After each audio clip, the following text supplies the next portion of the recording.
Bapak Ibu Saudara, Tuhan tidak kewalahan dengan COVID-19. Tuhan tidak kehabisan cara untuk memberkati umatnya. Yang setuju katakan amin. Asal kita mau bekerja bersama dengan Tuhan, pasti kita akan melihat pertolongan-pertolongan Tuhan dalam masa-masa yang sukar seperti ini. Nah, hari ini saya akan melanjutkan khotbah saya 2 minggu yang lalu. Saya masih akan bicara tentang imam, dan hari ini saya akan berkhotbah dengan judul bertumbuh melalui melayani. Katakan sama istrimu, sama suamimu, atau siapapun di kiri kananmu, bertumbuh melalui melayani. Satu kali lagi, lebih kencang, bertumbuh melalui melayani. Ya, saya akan mulai dengan Efesus pasal yang keempat. Sudah kita baca waktu saya khotbah 2 minggu lalu, tapi saya akan mulai lagi ayat ini untuk kita semua. Efesus pasal yang keempat, dimulai dengan ayat 12 dan ayat 13 terlebih dahulu. Alkitab berkata, untuk memperlengkapi orang-orang kudus bagi pekerjaan pelayanan, bagi pembangunan tubuh Kristus. Sampai kita semua telah mencapai kesatuan iman dan pengetahuan yang benar tentang anak Allah, kedewasaan penuh dan tingkat pertumbuhan yang sesuai dengan kepenuhan Kristus. Jadi yang kita lihat pertama di sini adalah kita orang percaya diperlengkapi, kita orang-orang kudus diperlengkapi untuk apa? Pekerjaan pelayanan bagi pembangunan tubuh Kristus. Jadi setiap orang percaya harus diperlengkapi. Dan apa tujuan dia diperlengkapi? Untuk pelayanan. Itu pekerjaan. Alkitab bilang pelayanan itu pekerjaan.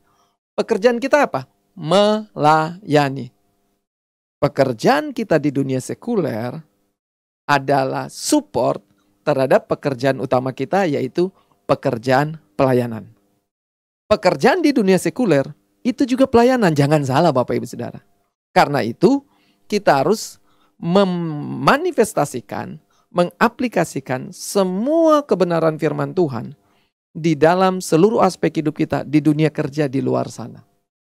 Tapi ada juga yang namanya pekerjaan pelayanan pembangunan tubuh Kristus. Jadi di sini dikatakan pekerjaan pelayanan bagi pembangunan tubuh Kristus. Apa tubuh Kristus? Yaitu pembangunan gereja. Sekarang kita pergi ke ayat 15 dan ayat 16. Efesus 4 ayat 15 dan ayat 16. Di ayat 13 tadi Efesus 4 kita sudah baca. Waktu kita lakukan itu, kita akan bertumbuh. Katakan bertumbuh. Jadi kita akan bertumbuh, jadi apa? Jadi dewasa sempurna, tingkat pertumbuhan sesuai dengan kepenuhan Kristus. Jadi lihat ya. Ayat 12 kita melayani, pekerjaan pelayanan kita. Ayat 13, kita mengalami pertumbuhan. Pertumbuhan sampai mana? Serupa Kristus. Sekarang kita lihat ayat 15 dan 16 menjelaskan dari mana kita menerima pertumbuhan dan caranya seperti apa kita bisa menerima pertumbuhan itu. Ayat 15. Tetapi dengan teguh berpegang kepada kebenaran di dalam kasih kita bertumbuh di dalam segala hal. Katakan bertumbuh dalam segala hal. Bertumbuh dalam segala hal ke arah Dia. Serupa Kristus lagi, lihat. Jadi ke arah Dia. Kristus yang adalah kepala. Saya lanjutkan. Pegang kata-kata ini ya. Kristus yang adalah kepala. Saya lanjutkan. Daripadanya lah seluruh tubuh yang rapi tersusun dan diikat menjadi satu oleh pelayanan semua bagiannya sesuai dengan kadar pekerjaan tiap-tiap anggotanya, menerima pertumbuhannya dan membangun dirinya dalam kasih. Jadi kalau saya baca ayat 16-nya sebenarnya seperti ini. Daripadanya lah seluruh tubuh menerima pertumbuhannya dan membangun dirinya dalam kasih. Dari mana? Dari kepala. Tubuh itu apa? Kita tubuh Kristus, gereja. Dari mana kita menerima pertumbuhan? Dari kepala. Nah sekarang bagaimana caranya kita menerima pertumbuhan dari kepala itu? Jadi saya beritahu Bapak Ibu Saudara, kita nggak bisa usahakan pertumbuhan kita. Yesuslah yang membuat kita bisa bertumbuh. Kita nggak bisa usahakan gereja kita bisa bertumbuh. Yesuslah yang membuat itu bertumbuh. Tetapi Yesus hanya akan memberi pertumbuhan kepada tubuh Kristus secara pribadi, yaitu kita orang percaya, maupun tubuh Kristus secara korporat, yaitu gereja, kalau kita melakukan hal-hal ini. Apa yang harus kita lakukan? Atau bagaimana caranya kita bisa menerima pertumbuhan itu? Alkitab berkata, daripadanya lah seluruh tubuh yang rapi tersusun dan ikat menjadi satu oleh pelayanan semua bagiannya. Jadi caranya adalah pertama rapi tersusun. Kedua, diikat menjadi satu melalui pelayanan. Jadi sebenarnya pelayanan ini akan membuat kita rapi tersusun. Ingat istilah tubuh Kristus ya. Tubuh Kristus, kita semua anggota. Bagian masing-masing, mata, telinga, dan semuanya. Waktu kita masuk dalam pelayanan, itu akan membuat kita berada di tempat yang tepat. Perhatikan ya. Waktu kita ambil bagian dalam pelayanan, itu akan membuat kita menempati posisi kita dengan tepat. Sehingga itu yang disebut rapi tersusun. Kedua, waktu kita melayani, Alkitab bilang di sini, kita diikat, katakan diikat. Diikat menjadi satu. Orang yang tidak melayani, tidak ada apa-apa yang mengikat dia. Dia tidak punya beban, dia tidak punya tanggung jawab, dia tidak punya rasa memiliki. Nggak ada yang mengikat dia. Tapi kalau dia melayani, dia terikat kepada tubuh Kristus. Sekali lagi, kalau dia pelayanan, dia terikat kepada tubuh Kristus, terikat menjadi satu. Saya katakan tadi ada yang jadi kuping. Nah, kalau kita tidak mengambil posisi sebagai kuping, maka kita ada di luar. Tapi waktu kita ambil posisi kita sebagai itu kuping, kita ditaruh pada tempatnya. Rapi tersusun pada tempatnya. Nah, waktu kita ada di tempatnya di sini, kita terikat. Dengan apa? Dengan tubuh. Kita menyatu dengan tubuh. Bapak Ibu Saudara mengerti ya? Jadi hanya melalui melayani, kita bisa rapi tersusun. Berada pada posisi yang tepat. Kedua, hanya melalui melayani, kita bisa terikat satu sama lain. Nah, saya ingin menjelaskan terlebih dahulu tentang kerajaan Allah dan gereja. Bapak Ibu Saudara, Yohanes Pembaptis. Di Perjanjian Baru, ada transisi antara Perjanjian Lama dan Perjanjian Baru. Nabi transisi tersebut adalah Yohanes Pembaptis. Untuk mempersiapkan kita masuk dalam Perjanjian Baru. Apa tugas dari Yohanes Pembaptis? Tugas Yohanes Pembaptis adalah mempersiapkan jalan bagi Tuhan. Dan kita tahu yang dimaksudkan adalah Yesus. Bagi kedatangan Yesus pertama kali, dia persiapkan jalan. Dan apa beritanya dari Yohanes? Beritanya dari Yohanes Pembaptis adalah, bertobatlah sebab kerajaan surga sudah dekat. Itu berita yang dia sampaikan. Untuk mempersiapkan jalan bagi Tuhan, dia suruh orang supaya bertobat. Kenapa? Karena kerajaan surga sudah dekat. Nah, waktu Yesus datang, Yesus membawa kerajaan surga. Sekali lagi, waktu Yesus datang, Yesus membawa kerajaan surga. Dialah kegenapan dari apa yang disampaikan oleh Yohanes. Bertobatlah sebab kerajaan surga sudah dekat. Jadi ini tidak bicara tentang kedatangan Tuhan kedua kali setelah kita kiamat. Bukan. Ini kedatangan Tuhan pertama kali, kerajaan surga datang ke bumi ini. Sudah lihat sekali lagi. Kerajaan surga datang ke bumi ini. Waktu apa? Waktu Yesus datang ke muka bumi ini. Jadi waktu dia datang dengan segala kerajaan surga yang ada. Selanjutnya, yang menarik adalah Yesus berkata, dia datang untuk membangun gereja. Mari kita lihat Matius 16 ayat yang ke-18. Matius 16 ayat 18 Alkitab berkata, dan aku pun berkata kepadamu, engkau adalah Petrus, dan di atas batu karang ini, aku akan mendirikan jemaatku. Bahasa Inggrisnya, I will build my church. Aku akan membangun gerejaku, kemudian, dan Allah maut tidak akan menguasainya. Jadi perhatikan, Yohanes Pembaptis menjelaskan tentang akan datangnya kerajaan surga. Dialah yang mempersiapkan jalan bagi Tuhan untuk Tuhan datang. Beritanya adalah bertobatlah, kerajaan surga sudah dekat. Kemudian Yesus mengenapinya. Dia datang, dialah kerajaan surga yang dimaksud. Dia membawa kerajaan surga. Alkitab bilang, salah satu dari definisi kerajaan surga bukan soal makanan minuman. Sukacita, damai sejahtera, dan kebenaran. Di dalam hidup kita. Yesus masuk di dalam kita, berarti kerajaan surga masuk dalam kita. Kebenaran, damai sejahtera, dan sukacita itu tinggal di dalam hidup kita. Tapi kemudian Yesus berkata, aku akan membangun gerejaku. Jadi hubungannya seperti ini dengan kerajaan surga. Yesus datang membawa kerajaan surga. Dan dia membangun gereja untuk kerajaan surga itu bisa dinyatakan, bisa berkembang. Untuk nilai-nilai kerajaan surga itu bisa dipraktekkan. Makanya jangan melihat gereja sekedar gedung atau organisasi. Gereja adalah tubuh Kristus itu sendiri. Gereja adalah institusi rohani di muka bumi ini untuk mempraktekkan hukum-hukum, nilai-nilai, norma-norma kerajaan Allah. Kerajaan surga. Ingat khotbah Yesus di bukit?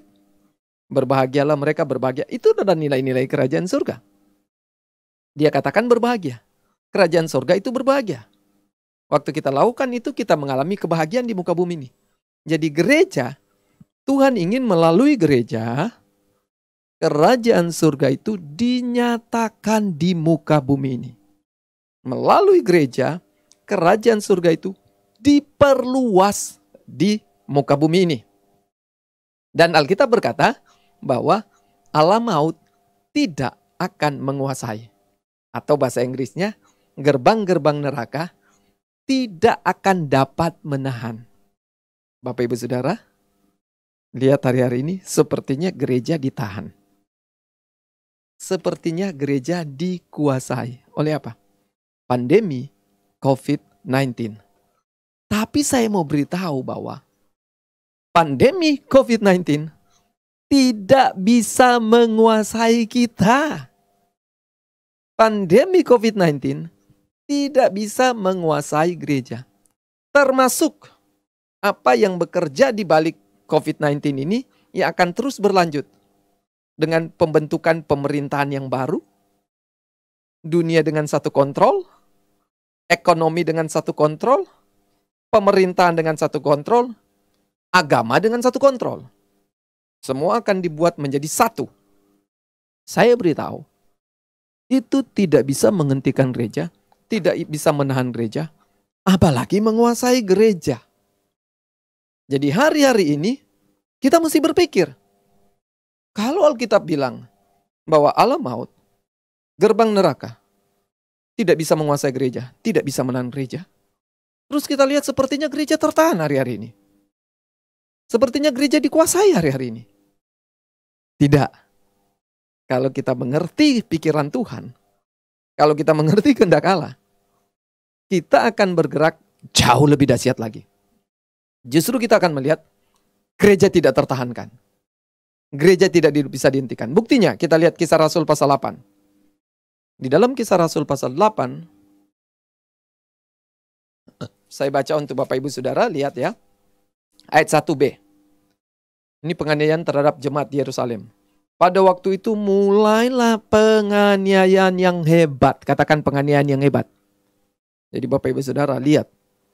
Ini penganiayaan yang hebat. Bukan sekedar penganiayaan.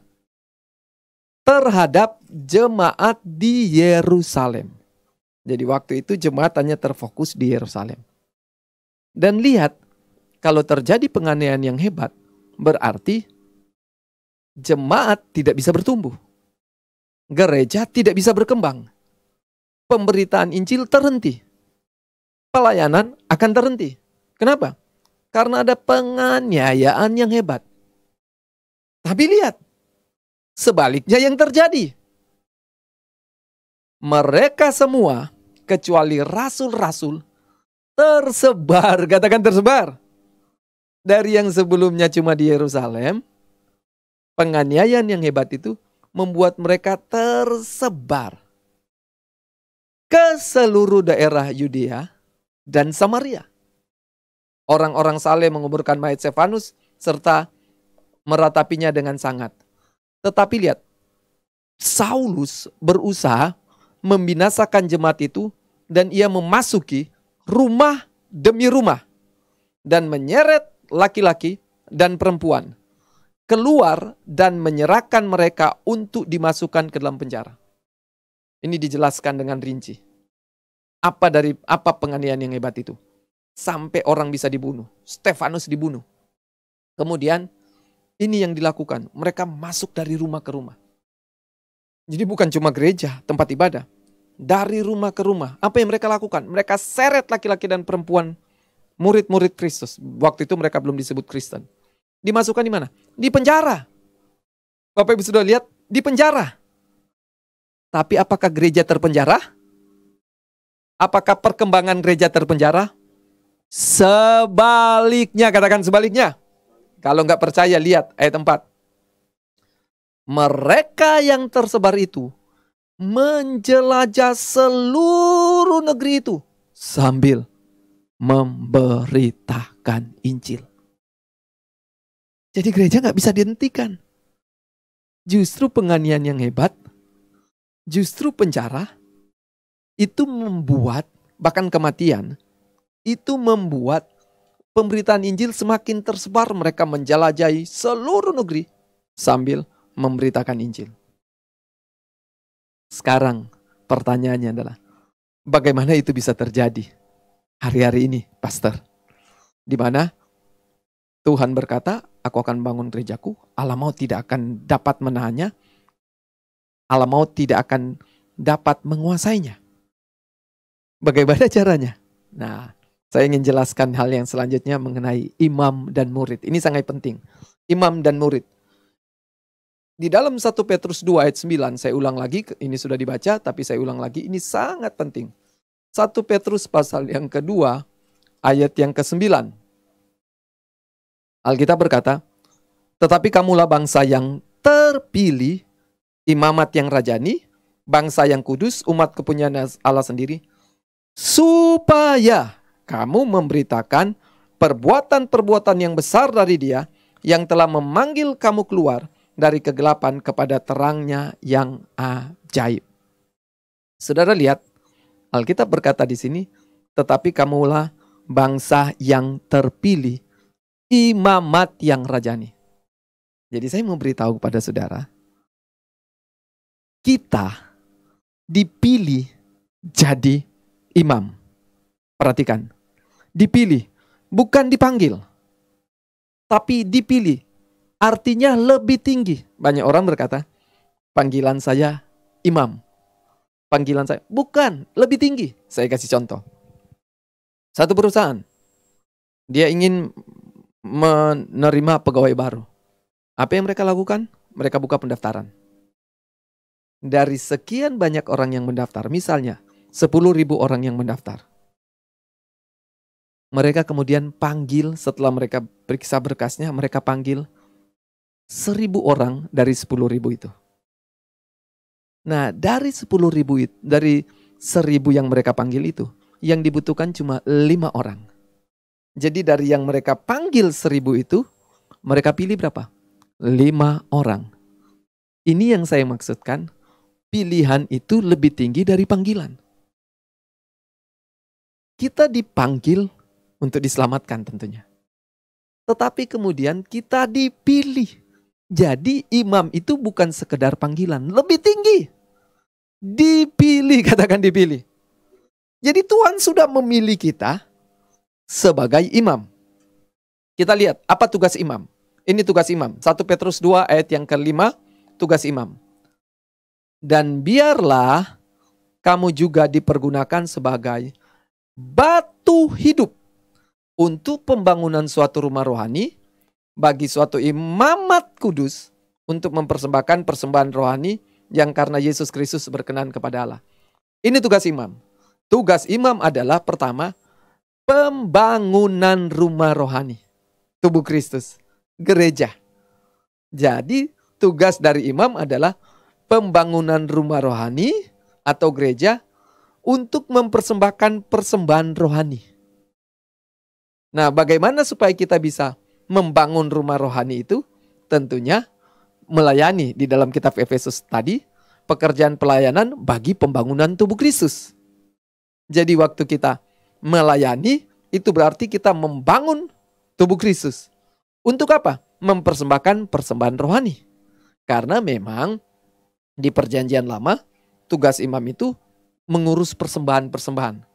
Korban bakaran, korban sembelihan, korban penghapus dosa, korban pendamaian. Semua korban-korban itu mereka yang persembahkan. Nah, di dalam perjanjian baru, kita masih melakukan itu. Mempersembahkan persembahan rohani. Tapi bedanya, persembahan rohani di perjanjian baru adalah waktu kita melayani membangun gereja. Itu adalah sebuah persembahan rohani kita. Makanya di dalam Roma 12 ayat 1 bilang begini. Persembahkan tubuh. Tubuh, perhatikan. Tubuh, fisik. Sebagai persembahan yang hidup, yang kudus, yang berkenan kepada Allah. Bahasa Inggris, itu adalah ibadah yang sejati. Bahasa Inggris, serve. Jadi itu adalah ibadah, itu adalah pelayanan kita yang sejati. Waktu apa? Kita persembahkan tubuh kita. Sesuatu yang hidup, yang kudus, berkenan. Bagaimana cara kita persembahkan tubuh di perjanjian baru? Apakah kita harus mati? Alkitab bilang yang hidup, bukan yang mati. Jadi artinya melalui tubuh kita mengerjakan pekerjaan pelayanan. Itu adalah ibadah yang sejati. Itu adalah sebuah pengabdian yang sejati. Bahasa Inggrisnya serve. Itu adalah pelayanan kita yang sejati kepada Tuhan. Lewat tubuh kita yang melayani. Kemudian di dalam 1 Petrus 2 ayat 9 dijelaskan tentang tugas imam yang kedua. Yaitu mereka memberitakan perbuatan-perbuatan yang besar dia. Apa perbuatan yang besar itu? Yang telah memindahkan mereka dari gelap kepada terang. Jadi apa yang dimaksudkan? Penginjilan. Jadi tugas dari imam, selain mempersembahkan persembahan rohani, melalui tubuh kita yang diberikan untuk pelayanan, membangun tubuh Kristus. Yang kedua, penginjilan. Nah sekarang, Matius 28 ayat 19 sampai 20. Saya jelaskan tentang murid. Matius 28 ayat 19 sampai 20. Saya ingin jelaskan tentang murid di sini. Ayat 19-20 firman Tuhan berkata, karena itu pergilah, jadikanlah semua bangsa muridku, dan baptislah mereka dalam nama Bapa dan Anak dan Roh Kudus. Dan ajarlah mereka melakukan segala sesuatu yang telah kuperintahkan kepadamu, dan ketahuilah aku menyertai kamu senantiasa sampai kepada akhir zaman. Bapak Ibu Saudara, Alkitab berkata, pergi jadikan semua bangsa murid. Artinya, semua orang percaya adalah murid. Jadi waktu kita terima Yesus, otomatis kita jadi murid.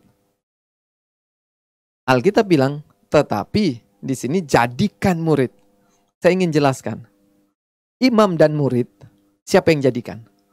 Kalau imam, menurut Wahyu pasal 1 dan Wahyu pasal 5, Tuhan yang menjadikan kita imam. Dia membuat kita jadi imam. Oleh darah Yesus, oleh pengorbanannya dia sudah beli kita dari segala suku, kaum, bangsa, dan bahasa untuk dijadikan imam dan raja di hadapan Tuhan. Jadi, pengorbanan Kristuslah yang membuat kita jadi imam. Tetapi, untuk membuat seseorang jadi murid, itu tugas siapa? Tugas kita. Murid menghasilkan murid. Itu dimulai dengan Yesus. Waktu Yesus menghasilkan murid, banyak murid Yesus. Banyak orang pikir murid itu cuma 12 rasul. Enggak. Banyak sekali murid Yesus. Waktu Yesus bicara dia utus waktu dia naik ke surga, dia utus mereka untuk bersaksi. Ada kurang lebih 500 orang murid pada waktu itu. Dan waktu pencurahan Roh Kudus, 120 murid di situ disebutkan. Jadi Yesuslah yang pertama membuat murid. Kemudian dari murid-murid yang dia buat ini, dia bilang begini, jadikan segala bangsa muridku. Jadi siapa yang membuat jadi murid? Murid. Murid melahirkan murid. Murid menghasilkan murid. Untuk imam, bukan kita yang buat. Untuk imam, hanya Yesus yang bisa buat. Oleh korban darah Yesus, kita bisa jadi imam. Tapi untuk jadi murid, Yesus sudah delegasikan itu kepada siapa? Kepada kita. Jadi kitalah yang membuat orang menjadi murid. Kita lihat apa tugas murid. Alkitab berkata di sini, melakukan segala sesuatu yang diperintahkan Tuhan. Termasuk melayani.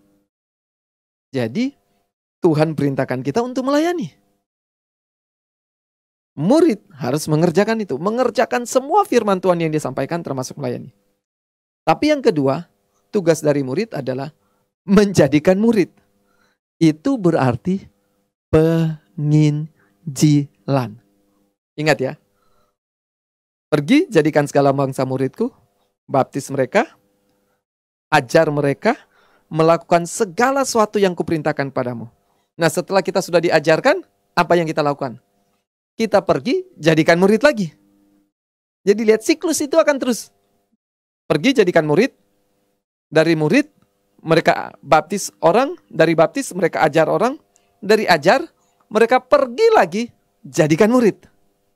Terus, kalau siklus itu berputar, maka gereja nggak akan pernah berhenti bertumbuh. Jadi ini yang dimaksud dengan menjadikan murid itu berarti penginjilan. Dan Bapak Ibu Saudara, selidiki Alkitab, menginjil bukanlah sebuah karunia. Bapak Ibu Saudara cari, dari semua karunia-karunia rohani yang disebut, tidak ada yang disebut karunia menginjil. Jawatan iya, jawatan penginjil. Ada 5 jawatan, gembala, guru, rasul, nabi, penginjil. Tapi menyangkut karunia, tidak ada disebutkan di situ karunia menginjil. Kenapa? Karena setiap orang percaya sebagai imam dan murid, mereka harus menginjil. Lihat tadi saya jelaskan di dalam 1 Petrus tadi. Imam itu memberitakan perbuatan besar dari dia yang memindahkan dari gelap pada terang. Itu artinya memindahkan orang dari neraka ke surga. Penginjilan. Kemudian murid-murid disuruh pergi menghasilkan murid lagi. Itu artinya apa? Menginjil. Nah, saya tutup khotbah saya dengan ini. Saudara, saya percaya tentang penuaian besar. Saya percaya tentang percepatan yang akan terjadi pada hari-hari ini. Makanya Tuhan meriset ulang gereja supaya gereja siap untuk percepatan. Supaya gereja siap untuk penuaian besar. Jadi kalau kita lihat hari-hari ini, sepertinya gereja tertahan, salah. Sepertinya lewat COVID-19 gereja dikuasai, salah. Di Alkitab kita udah baca tadi. Penganiayaan hebat, kematian, penjara, tidak membuat gereja terhambat, tertahan atau dikuasai, atau terpenjara. Malah Alkitab bilang mereka semakin menyebar, semakin berkembang, semakin bertumbuh. Yang sebelumnya hanya rasul-rasul yang memberitakan Injil, tapi kemudian terjadi percepatan. Bagaimana percepatannya? Ketika semua jemaat, Alkitab bilang semua jemaat, katakan semua jemaat. Artinya semua orang percaya, semua murid bergerak memberitakan Injil. Semua murid melayani. Makanya saya sudah kasih tahu kepada Bapak Ibu Saudara, di dalam perjanjian baru nggak ada full timer, karena semua kita full timer. Nggak ada full timer yang khusus. Kita ini imam. Imam itu full timer di hadapan Allah. Artinya kita semua ini hamba Tuhan. Dengar baik-baik. Semua kita ini hamba Tuhan. Saudara sedang kerja di dunia sekuler, saudara hamba Tuhan. Saudara sedang kerja di dunia sekuler, saudara imam. Sama dengan siapa? Pendeta yang kerja di gereja. Tidak lebih tinggi, tidak lebih rendah. Imam, sama. Sudah melalui profesi saudara, saudara menjalankan tugas keimaman saudara. Melalui profesi saudara, saudara melakukan tugas penginjilan saudara. Jadi kita lihat, bagaimana caranya gereja mengalami percepatan di dalam penuaian hari-hari ini? Ketika kita siap di riset ulang, ternyata pekerjaan pelayanan itu adalah tugas dari semua orang percaya. Karena kita ini imam. Pekerjaan penginjilan itu adalah tugas semua orang percaya. Karena kita ini imam. Imam salah satu tugasnya adalah menginjil. Kemudian, kita ini murid. Semua murid tugasnya adalah menginjil. Menginjil bukanlah sebuah karunia. Tapi tugas setiap orang yang sudah diselamatkan. Artinya, konsekuensi iman Kristen, konsekuensi menjadi murid, harus menginjil. Menghasilkan murid. Konsekuensi menjadi orang percaya adalah jadi imam. Artinya, konsekuensi menjadi orang percaya harus melayani pembangunan tubuh Kristus untuk sebuah persembahan rohani. Yoel pasal 3 ayat 9-10. Ini ayat terakhir. Kita akan lihat bagaimana Tuhan membuat gereja itu mengalami percepatan penuaian yang besar. Yoel pasal yang ketiga ayat 9 dan ayat yang ke-10. Perikopnya berkat untuk umat Tuhan. Ayat 9. Maklumkanlah hal ini di antara bangsa-bangsa. Bersiaplah untuk peperangan. Gerakkanlah para pahlawan. Suruhlah semua prajurit tampil dan maju. Ayat 10. Tempalah mata bajakmu menjadi pedang, dan pisau-pisau pemangkasmu menjadi tombak. Baiklah orang yang tidak berdaya berkata, aku ini pahlawan. Lihat, berkat untuk umat Tuhan di hari-hari terakhir. Yaitu dengan mempersiapkan, menggerakkan, memobilisasi semua orang percaya. Jadi kalau kita ingin lihat percepatan dalam penuaian, percepatan dalam pertumbuhan gereja, dan pertumbuhan pribadi kita, ingat, ini supaya kita bertumbuh loh. Banyak orang berkata, waduh kapan kita bisa sempurna nih? Kapan kita bisa siap untuk Tuhan datang? Kondisi inilah Tuhan sedang persiapkan kita, supaya kita mengalami percepatan dalam pertumbuhan. Melalui apa? Melalui melayani.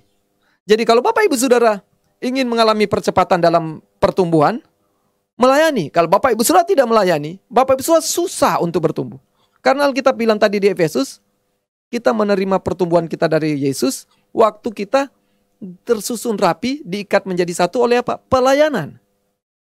Ayat 12 dibilang, kita diperlengkapi untuk pekerjaan pelayanan. Membangun tubuh Kristus supaya kita mencapai kedewasaan penuh.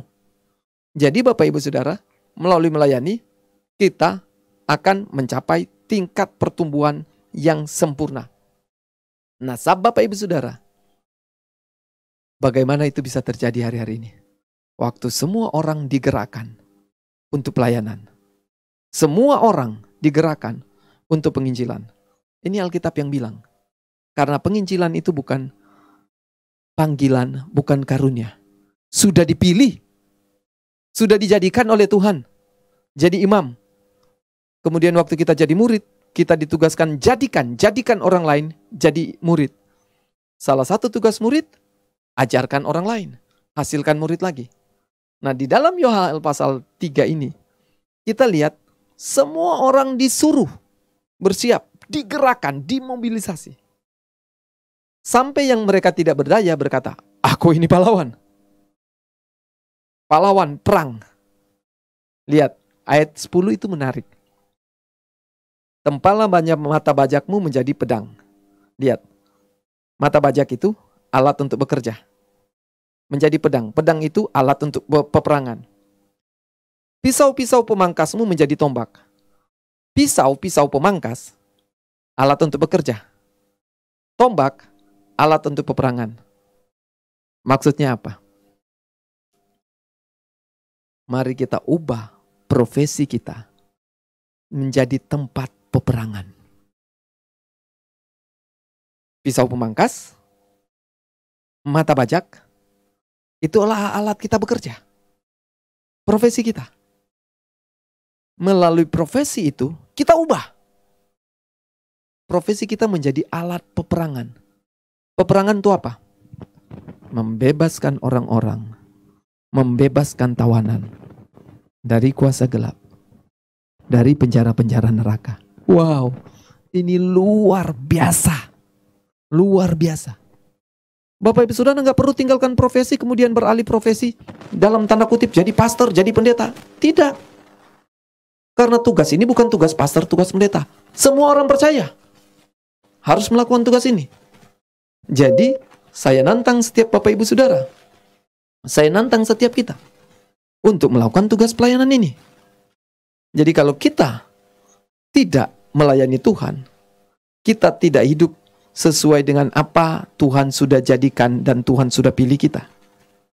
Kemudian, waktu kita tidak memberitakan Injil, kita juga tidak kita tidak hidup sesuai dengan apa yang Tuhan sudah buat untuk kita. Yaitu memberitakan perbuatan besar dari Dia, memberitakan orang dari kegelapan pada terang, menjadikan murid. Jadi saya nantang, kalau kita ingin lihat gereja bertumbuh dengan cepat dan kita bertumbuh, semua orang digerakkan pergi. Bagaimana kita cara menangkan sekolah? Lewat murid-murid Kristus yang ada di sekolah. Bagaimana kita menangkan kampus? Lewat murid-murid Kristus yang ada di kampus. Bagaimana kita menangkan kantor? Lewat murid-murid Kristus yang ada di kantor. Jadi, bukan pendeta, bukan pastor, bukan full-timer, pergi masuk ke sana. Kita mengalami kesulitan. Bahkan di tengah kondisi sekarang, sesuatu yang sangat sulit hari-hari ini.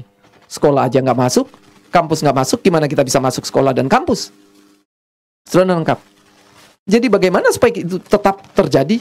Jadi kalau kita lihat, waduh terhalang pekerjaan Tuhan, terhalang penginjilan. Tidak! Kalau kita mengerti kebenaran ini, justru kita akan melihat penuaian yang semakin besar. Kenapa? Semua orang percaya, semua murid Kristus dimobilisasi untuk melayani. Kenapa orang percaya, kenapa murid Kristus perlu melayani? Supaya mereka bertumbuh, menjadi dewasa. Mari Bapak Ibu Saudara, mari jemaat Tuhan, ubah profesimu. Pelajar, mahasiswa, karyawan, kaum profesi, bisnismen, ubah profesimu. Jadikan itu senjata, penuaian, peperangan. Berperang untuk apa? Membebaskan para tawanan. Haleluya. Mari kita